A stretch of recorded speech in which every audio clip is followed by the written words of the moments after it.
Hello coucou, c'est encore moi. Alors donc voilà, on va aborder la deuxième partie, hein, parce que sinon ça va faire une vidéo très très longue.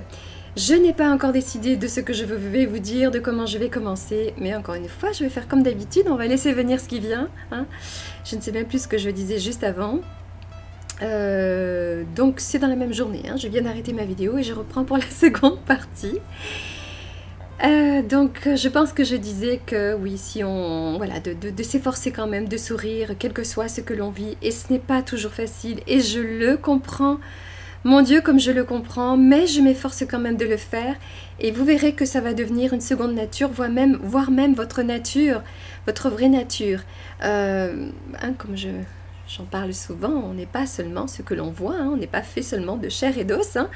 Nous avons également bien une âme, hein, nous avons notre vraie nature, cette nature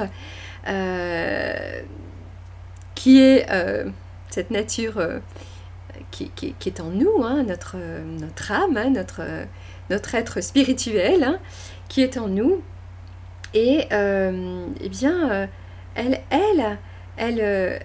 elle voit au-delà des circonstances, elle voit au-delà des apparences. Elle a cette joie naturelle, elle veut nous enseigner, il faut se laisser enseigner par elle. Peut-être ça peut vous paraître bizarre ce que je vous dis, hein, mais j'ai abordé un peu le sujet quelquefois, mais voilà, notre vraie nature, ce n'est pas d'être déprimé, triste, en colère. Le but de cette vie sur Terre, ce n'est pas de souffrir toute notre vie, de se lever le matin déprimé, d'aller au travail déprimé, de rentrer épuisé, fatigué, de manger vite fait et de se coucher et de recommencer ça tous les jours, toute notre vie. Ce n'est pas le but de notre vie. Hein? S'il faut aller travailler, faisons-le dans un bon état d'esprit. En tout cas, ayons ce désir dans notre cœur de tout faire dans un bon état d'esprit, de faire les choses dans la joie avec le sourire. Et ce que je voulais dire aussi, c'est que si notre sourire et notre joie de vivre, notre bien-être, ça j'en parle souvent dans mes vidéos, hein, dépend des circonstances extérieures, ne dépend que, voilà, on est heureux quand ça va bien, quand tout va bien, et dès qu'il y a le moindre problème, boum, on perd tout, on perd notre joie, on perd notre paix, on est découragé, on est démotivé, et on perd tout intérêt pour la vie. On a l'impression que la vie n'a plus de sens et on se sent tout petit, on se sent faible, minable, etc. Et plus rien ne va. Hein? On ne sait même plus qui l'on est, pourquoi on vit, etc. Parce que nous avons placé notre bonheur, notre bien-être, notre équilibre sur des choses qui sont extérieures. Il faut avoir des fondements solides, et les fondements solides, ils sont à l'intérieur. Hein? Donc, comme on nourrit notre corps physique, il faut également nourrir notre être véritable, notre être spirituel, en ayant de bonnes pensées, de bonnes émotions, un bon état d'esprit, en tout cas en essayant dans la mesure du possible de nourrir de bonnes pensées, de cultiver, de semer de bonnes graines. Mais il faut en avoir envie. Hein? Il faut en avoir envie.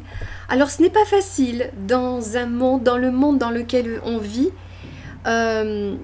d'être comme cela, de vivre comme cela, parce que ce n'est pas toujours bien vu, ce n'est pas toujours bien perçu. On peut tout de suite passer pour une illuminée, n'est-ce pas? Si on essaye d'être dans l'amour, de ne pas rendre la haine, ne pas réagir à la haine par la haine, mais de réagir à la haine, à la colère, etc., par l'amour, par la compassion. Hein. Si quelqu'un nous fait du mal, eh bien d'avoir la compassion pour cette personne-là, et voire même de prier pour elle. Combien font ça? Mais c'est important ça. Mais si vous choisissez ce chemin-là, c'est le chemin à suivre, vraiment. Si vous souhaitez avoir une vie épanouie, équilibrée, de la joie dans votre vie, la paix dans votre cœur, c'est la voie à suivre. Mais il faut savoir que ce n'est pas facile. Hein. C'est plus facile d'être comme tout le monde, de faire comme tout le monde. Voilà, on ne nous pointe pas du doigt, hein, mais c'est douloureux dans le sens où notre vie ne sera faite que de désillusion, quoi, de déception. Parce que notre vie, notre bien-être, notre équilibre repose sur des choses qui sont sur du sable, sur l'extérieur. Voyez, donc quand ça va à peu près bien, et encore, hein, quand ça va bien, souvent on se dit, ouh là c'est pas normal, qu'est-ce qui va m'arriver? Vous voyez, comme si c'était pas possible d'être bien. Mais on a quelque chose à faire pour cela. D'abord, il faut le choisir, il faut le décider et faire ce qu'il faut pour cela, tous les jours, chaque jour. C'est ce que j'essaye de partager dans mes vidéos, c'est ma façon de vivre à moi. Alors, ce n'est pas toujours bien perçu. Hein. Certains vont dire « Oh, Anna, merci, tu nous fais du bien », mais d'autres vont dire « Oh, toi, avec tes idées d'amour, tu dis ça parce que tout va bien dans ta vie, etc. Tu sais pas ce que je vis, tu peux pas me comprendre. » Mais non, si je suis comme ça, c'est justement parce que je peux te comprendre et que j'essaie de te montrer quelque chose de nouveau pour que tu puisses sortir de là où tu t'es de choses difficiles par un mauvais état d'esprit aussi. Alors, je vais vous faire une autre confidence. Laquelle ?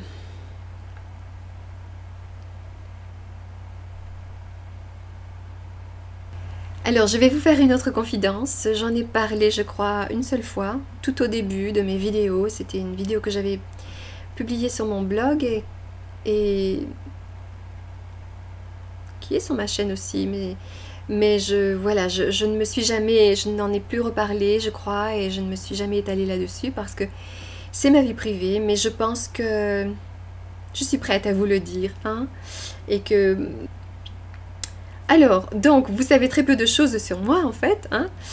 Donc, ce que je voulais vous dire, c'est que ben, ça, je vis aux États-Unis. Ça, vous le savez, ou peut-être que vous ne le savez pas, hein, pour ceux qui viennent de me découvrir. Donc, je vis aux États-Unis depuis quelques années, là. Je suis mariée, mon mari est américain. Et aussi, la confidence que je voulais vous faire, c'est que je suis maman. Donc, je suis maman d'une jeune fille, parce que maintenant ce n'est plus une petite fille. Et c'est vrai que quand je suis devenue maman, mon désir d'inculquer des valeurs à mon enfant, à ma fille, était vraiment très très fort et m'a vraiment vraiment aidée à...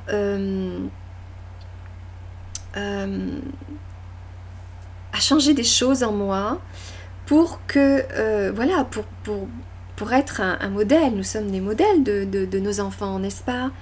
Et donc il est important de se remettre en question.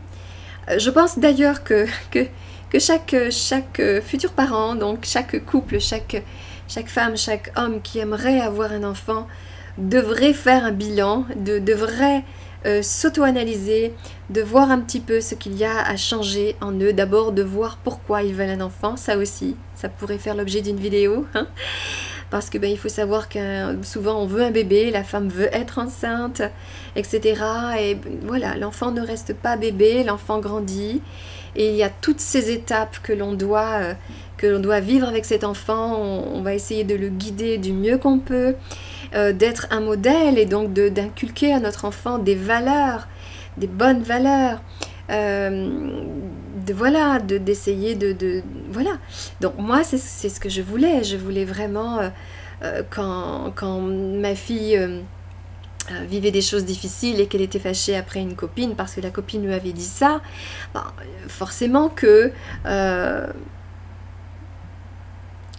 on aurait tendance à dire, eh bien, ne lui parle plus, ou je ne sais pas, rends-lui l'appareil, ou que sais-je. Moi, j'ai choisi d'inculquer à ma fille de ne pas rendre aux autres ce qu'elle a reçu.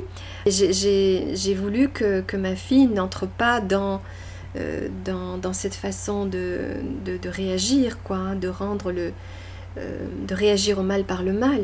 Hein. Et ça, c'était vraiment important pour moi. Et si on essaie d'inculquer ces valeurs à nos enfants, eh bien on doit le vivre, on doit vivre ce que l'on transmet à nos enfants.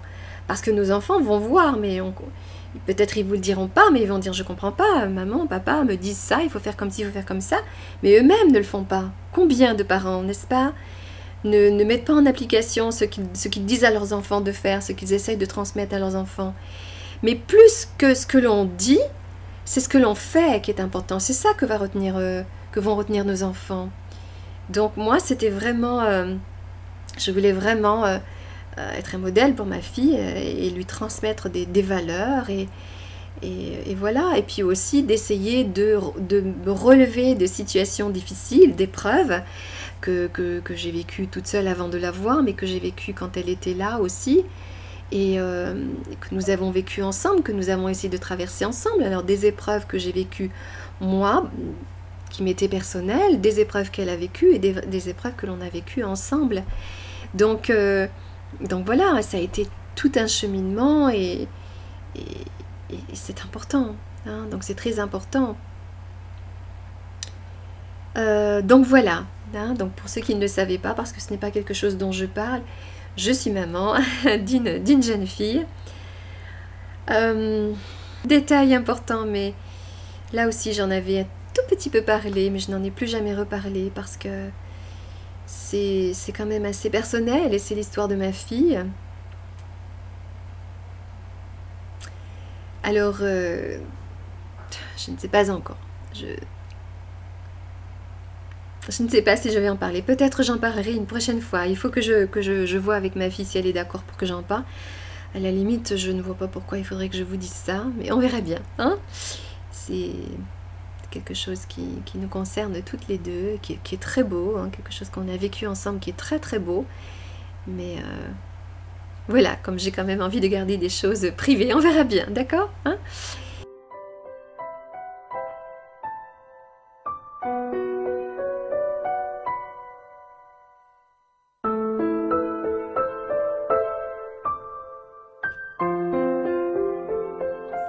C'est que ma fille, c'est une petite fille que j'ai adoptée. Hein. Donc voilà, ce n'est pas ma fille biologique, c'est une enfant que j'ai adoptée. Pourquoi j'ai adopté cet enfant? Et aujourd'hui, je suis tellement heureuse. Et pourtant, pendant des années, j'ai été vraiment, vraiment, vraiment malheureuse. Mais c'est parce que je n'ai pas pu concevoir d'enfant. Et ça a été vraiment très, très, très, très douloureux, n'est-ce pas? Je pense qu'en tant que femme, vous pouvez comprendre cela. Hein. C'était vraiment quelque chose de tellement fort. Je voulais tellement, tellement avoir un enfant. Je voulais être maman, mais plus que tout, je voulais être enceinte. Ça, c'était vraiment quelque chose de très, très fort. Et ça a été douloureux. Vraiment, pendant plusieurs années, ça a été très, très douloureux. Donc je ne vais pas m'étaler sur le sujet, mais je pense que peut-être j'ai voulu vous le dire aussi pour que vous compreniez que je peux comprendre beaucoup de choses parce que je les ai moi-même vécues. C'est facile de dire à une femme, oh là là, mais allez, adopte un enfant, c'est pas grave si tu peux pas être enceinte, nanana. Si vous-même vous avez vécu la grossesse et que vous avez des enfants par ce moyen-là. Moi je l'ai vécu, donc je sais ce que c'est que de ne pas pouvoir concevoir un enfant, de ne pas pouvoir porter un enfant dans son ventre, de ne pas pouvoir mettre au monde un enfant. Quand vous voyez autour de vous tous vos amis qui sont enceintes, qui ont des enfants, qui accouchent, votre famille, hein, vos frères, pas vos frères mais vos sœurs, etc. C'est très très douloureux. Et mon désir était tellement fort, tellement fort. Mais j'ai été récompensée parce que si j'avais pu concevoir, peut-être que je n'aurais pas adopté. Peut-être que si, parce que j'avais... Ça, c'est quelque chose que, depuis toujours, depuis très longtemps, avant même d'avoir la décision de concevoir un enfant, j'avais le désir dans mon cœur d'aider les enfants. C'est quelque chose que j'avais en moi. Peut-être parce que j'ai souffert étant enfant, donc j'avais envie d'aider les enfants. Et c'est vrai que mon mari m'avait dit, mais regarde, toi qui as toujours voulu aider les enfants, regarde, c'est un premier pas. Adopter un enfant, c'est absolument merveilleux, n'est-ce pas? Donc, il m'a fallu vraiment plusieurs années. Et un jour, j'ai été prête. Mais quand j'ai été prête, il fallait que ça aille vite. Hein. Et ça a été une expérience extraordinaire. Vraiment merveilleuse. Voilà.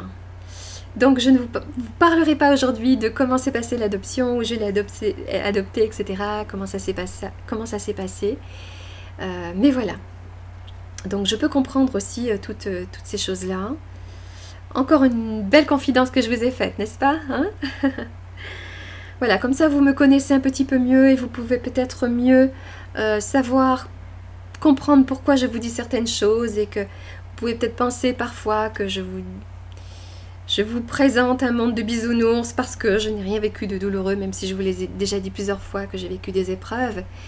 Mais voilà, hein, juste vous donner quelques petits détails, des petites choses sur moi pour que vous compreniez que je vous comprends et que vous compreniez plus ma motivation, pourquoi j'ai envie d'aider les autres, etc. Hein, et pourquoi je suis dans l'amour et la compassion aussi. Parce que je sais ce que c'est que de souffrir, de vivre certaines choses tellement douloureuses et qu'on a l'impression qu'on n'en sortira pas. Mais on y arrive. Parfois ça prend du temps, mais ça va plus vite. Et on en ressort grandi si on change son état d'esprit, si on aborde les épreuves d'une façon totalement différente. Hein? Ça doit venir de nous, c'est à nous de le faire. Il ne faut pas attendre que les situations s'arrangent. On doit changer son état d'esprit, sa façon de voir les choses. Et on arrive à mieux se relever, à mieux... et on grandit. Et en plus, on peut dire après avec du recul, quand on le vit, on a l'impression que oh, mais c'est énorme, mais on n'en sortira pas et je n'y arriverai jamais. Mais après avec du recul, on se dit waouh, j'y suis arrivée. Donc quand une autre épreuve arrive, on peut se dire, on a moins peur, on se dit waouh, la dernière fois je pensais ne pas y arriver, mais j'y suis arrivée. Donc cette fois-ci aussi je peux y arriver. Sauf que la dernière fois, j'ai agi comme ça, alors que j'aurais dû agir comme si, vous voyez. Donc là, vous avez une autre opportunité pour agir différemment. Vous voyez, hein? Donc voilà. J'aurais encore tellement de choses à vous dire, mais... Donc voilà, mes amis. Donc, si vous ne faites pas ce chemin-là pour vous, hein, d'essayer de changer votre état d'esprit et que si vous avez des enfants ou si vous pensez avoir des enfants, faites-le maintenant ce chemin-là avant d'avoir des enfants. Et si vous avez déjà des enfants, eh bien c'est important que vous entrepreniez ce chemin-là pour leur inculquer des valeurs, mais pour être un modèle, que vous mettiez en application ce que vous leur transmettez. Hein. Mais aussi, les enfants nous apprennent énormément. Énormément. Ma fille m'a beaucoup appris, quoi. Eux aussi, ce sont des modèles. Nous sommes un modèle pour eux, mais ce sont des modèles pour nous. Ils nous enseignent vraiment, bien justement, à laisser, parfois, souvent, notre âme d'enfant s'exprimer. Voyez-vous, d'être dans l'instant présent. Oui, de savoir être dans la joie, de ne pas trop se soucier du lendemain. Ce n'est pas facile, je sais, mais voilà, et quand nos enfants sont là, ils veulent jouer avec nous et ils disent « Maman, regarde-moi », etc. Ou ils tirent sur notre jupe « Maman, maman, maman », et nous, on est là, on a envie de leur dire « Laisse-moi tranquille, laisse-moi dans mes soucis, laisse-moi dans mes pensées, là, comment je vais faire ci, comment je vais en faire ça ». Combien de fois je me suis surprise à ne pas être totalement présente et consciente de ce que je vis avec mon enfant, parce que j'étais occupée par mes soucis, parce que, oh mon Dieu, comme je l'ai regretté, après on regrette. On a laissé passer des moments si précieux, si privilégiés. Ce sont des moments qu'on ne revivra plus jamais, quoi. Les enfants grandissent très vite et c'est important de les vivre pleinement. Combien de parents prennent leurs enfants et les mettent devant la télé, ou maintenant c'est l'ordinateur ou des jeux vidéo ou que sais-je. Mais pourquoi? On agit comme ça quand on n'est pas bien avec soi-même, quand on a des soucis, quand on est malheureux. Donc, eh bien, observez un peu plus vos enfants, regardez comment ils sont, comment ils agissent, comment ils réagissent face à une certaine situation. Quand ils apprennent à marcher, ils tombent plusieurs fois, ils se relèvent, ils continuent. Mais nous, c'est pareil. Et voilà, et faisons-leur confiance et amusons-nous avec eux, passons du temps avec eux, accordons-leur du temps. Et ayons dans le cœur le désir d'être une meilleure personne. Voilà, et nous pourrons être de meilleurs parents et vous aurez des enfants qui seront bien dans leur vie, vous voyez, et avoir aussi cette humilité de se laisser enseigner par eux. Vraiment. Voilà. Jésus a dit, hein, je vous ai parlé quelquefois de Jésus, j'ai beaucoup étudié les enseignements de Jésus, et Jésus a dit entre autres, hein, nul n'entrera au royaume au royaume de Dieu s'il n'est pas redevenu comme des enfants. Et ce n'est pas pour rien qu'il disait cela. Hein? D'avoir ce cœur d'enfant, cette pureté intérieure. Bien sûr, c'est plus facile d'en vouloir aux gens qui vous font du mal. Ça, c'est la facilité. Mais si vous décidez de changer cela, que si quelqu'un vous fait du mal, vous n'allez pas leur rendre la même chose, alors tout le monde se plaint que rien ne va plus dans ce monde. Hein, tout le monde se plaint du monde, il se passe ci, il se passe ça, mais il faut réagir, pas à l'extérieur, aller faire des guerres, aller faire des choses, aller faire des manifestations. La manifestation, c'est à l'intérieur qu'il faut la faire, il faut changer son état d'esprit. Il faut que quelqu'un commence. Quand vous changez votre intérieur, quand vous priez, ça aussi Jésus l'a dit.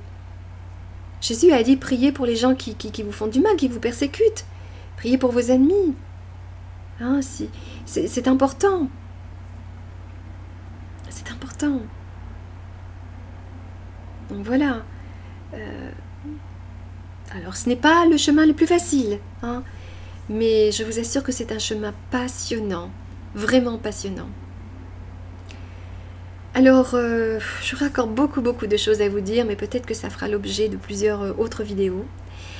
Je pense que je vais m'arrêter là, et je vais faire peut-être un troisième volet, une troisième partie, pour vous parler de quelque chose d'important.